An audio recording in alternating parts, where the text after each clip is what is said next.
The service bus queue accepts messages that have a specific format. And this is another place where the service bus queue is a little bit different than the storage queue.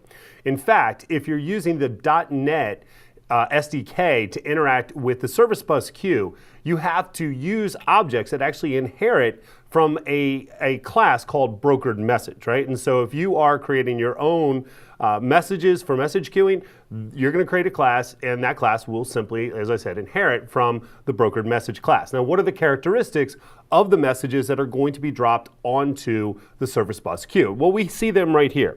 Things that we have, first of all, you have the body of the message. That makes sense, right? And this is actually really cool. Any serialized object, or it can also be a stream. So you have your object, you're in the .NET SDK, you extend the brokered message, and as long as you've got a serializable object, that's going to work just fine. If you're using the REST API, because remember, all of this is on top of the REST API, then you're just going to have to look at the way you need to structure your messages to send them into the queue and structure the body of the message. So that's the first thing that we have, right? We also have a label. And that's just going to make it easy, frankly, if you're looking at the queue, to identify what's in there. Right? Next thing we have is the time to live. That's going to be the time that that message can stay on the queue without being processed.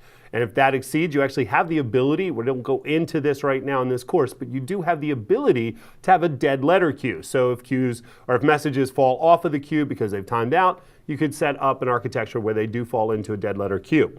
Finally, you have properties, and properties are a dictionary of properties for specific consumers. So if you're pulling messages off the queue and you want to take a look at what that message is about before you process it, maybe you have different processors that are going to work with different messages, because remember, you can peek and lock a message, right? So if I've got a processor, maybe I want to take a look at a message before I pop it off that queue and make sure that it's the right message for a particular processor, excuse me, right? So again, let's take that example of having, say, a transactional queue where people are making purchases. Well, maybe you have different types of processors for, let's say, an actual physical purchase versus a service purchase, and those processors could look at the properties and pull that data off and pull those messages off as appropriate.